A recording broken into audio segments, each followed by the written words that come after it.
My name is Ajani Sheppard, class of 2023, Iona Prep, quarterback. I'm from the Bronx. I started playing quarterback when I was 5 years old, technically. And then I started playing football when I was 6 because of my brothers and going to all their games and stuff. So it had a big influence on me. Having two older brothers in the household, did they seem to guide you when it came to that kind of stuff? And yeah, like when I was going into high school, my brothers were teaching me coverages and stuff. Really? So I could be ready like straight away, and I wouldn't have to like be struggling. They didn't play quarterback though. No, they played defense. Defense.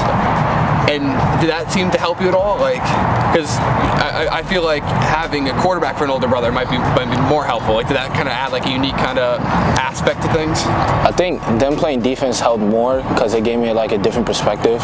Because they talked about it how they saw the game, except for like how a quarterback would be seeing it and what they would be thinking a quarterback would do if he's looking this way or that way. Like, how did they do that? Like, as defensive players? So they would like go over film.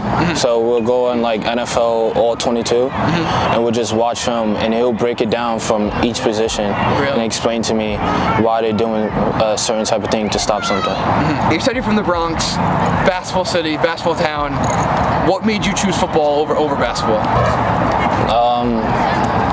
I think it was my brothers. Your brothers? Yeah. Yeah, because they never really liked basketball that much, so it like rubbed off onto me. Has there ever been any pressure to play basketball being in New York? Like, maybe not from your family, but from the outside perspective or anything like that? Yeah.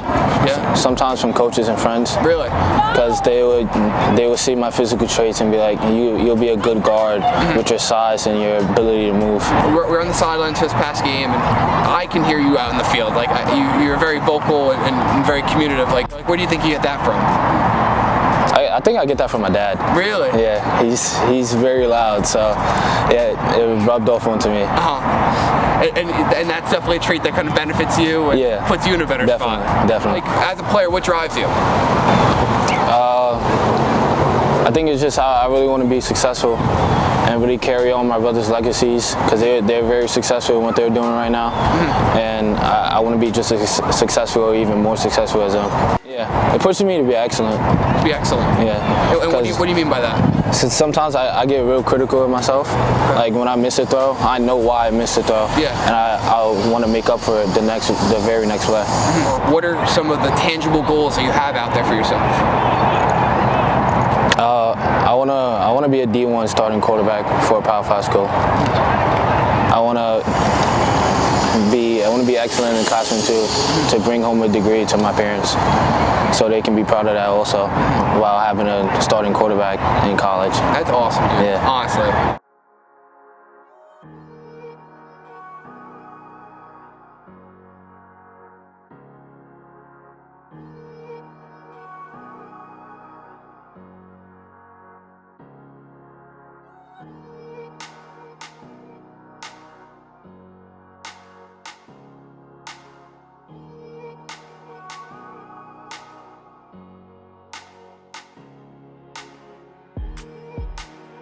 Playing Cardinal Hayes and playing against another great quarterback committed to Duke, it seems like the tides are turning a little bit when it comes to New York football. Where do you see the trajectory going when it comes to being a quarterback, and where you think New York football can go in that direction? I think it's looking real good, because he's a great quarterback. I train with him and everything. Really? So I learn a lot from him whenever I see him and train with him. And watching him play that game, it was amazing to see him be able to make those throws on the run and stuff. Yeah, it was pretty cool. And are you able to get like tips and stuff like that from him? Like, are you kind of able to pick up on the little things that he does well and add that to your game too? Yeah, definitely. Especially when he throws the ball on the run. Yeah, I think that's one of his best traits. What was it like competing against Henry? I think it made me want to win more. Really? Because I wanted to outperform him. Yeah. Because I knew our trainer was watching, so when the next time we go to a training session, I'll be able to brag to him. Like, yeah, give him a little something. Yeah. 100%. 2 years ago, prior to the pandemic, you guys fell a little short of your team goals to make it to state. What's it like in the locker room right now? Like, you guys are 6-1. You guys are on a roll. Like, where do you guys think this thing can go this year? I think we could make it. It's just like staying humble and not getting too cocky. Like every single week, we're constantly getting better. There's always somebody stepping up on the team every single week. Like just this past game, Michael Senator came in with 2 touchdowns. That was really key for the team. What do you guys do in practice to kind of push each other to show up? Because iron sharpens iron and stuff like that. But what are you guys doing that to create results? I think everybody's taking every single rep with the intent to we want to win this week. Like we're going 100% every single time, every single rep. It doesn't matter if it's like a pass play or if it's like a screen play. Everybody's going 100% trying to stop each other. Like the pads are popping in practice and stuff like that. Yeah. And what would you say about some of the underrated guys that have shown up? Like, have there been any surprises in this year's season? Yeah. We had two injuries on the O-line. Who's that? First, so before the season even started, we was going into Don Bosco. Our center got hurt, Scott Becker, during a combined practice. So he messed up his knee. And then we had to move our left guard to center, and he stepped up, and he's been the center ever since. Really? And then during the Don Bosco game, our left tackle, who's a D1 left tackle, he broke his fibula. I saw that. Yeah. Saw that. And he's been hurt ever since. And he's coming back. I think he's coming back this week. I saw him on the sidelines. Yeah. He had the brace on. Yeah. And then And Coach Spag he's been trying to find ways to make the blocking scheme work, even though we're missing so many pieces. Yeah. And then our running back also got hurt in week 2.